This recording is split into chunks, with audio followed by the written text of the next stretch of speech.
in terms of management of circadian rhythm disturbances in neurology patients, the primary focus of the talk, the case that I present, is a Parkinson's disease patient. And that's frankly where we have the most data on circadian rhythm manipulations in neurology patients. And so I do go through some recommendations for that in the talk. And primarily what I talk about is bright light therapy and how bright light therapy has been shown to be beneficial for patients with Parkinson's disease in terms of both motor and non-motor symptoms.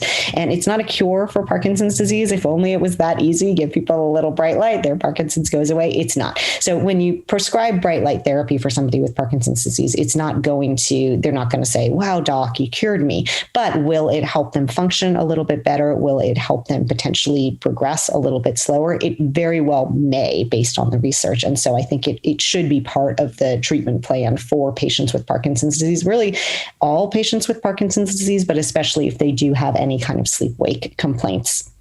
And I go through the research behind that in the talk, but the bottom line is that there's not firm guidelines in terms of how much, what time to do it. And so I just sort of give what I've been recommending recently, which is an hour of bright light therapy in the morning, ideally the patient being outdoors, and then an additional hour actually in the evening, like 3 hours before bedtime, using a bright light therapy box. And if the patient can't get outdoors, they can also use that bright light therapy box in the morning. And I think those are helpful. But again, that's just my protocol. That particular protocol is not based on hard research, but that will be coming. People are looking at this.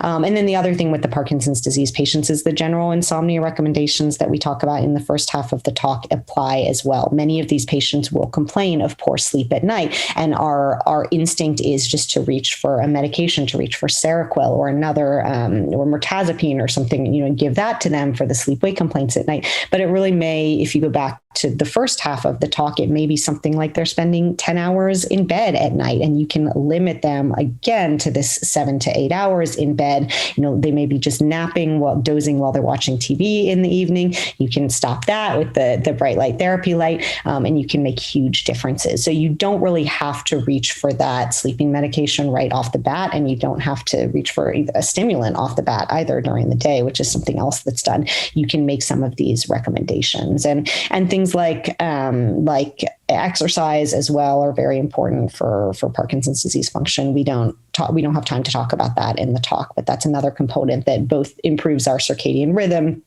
and improves our sleep from a behavioral standpoint.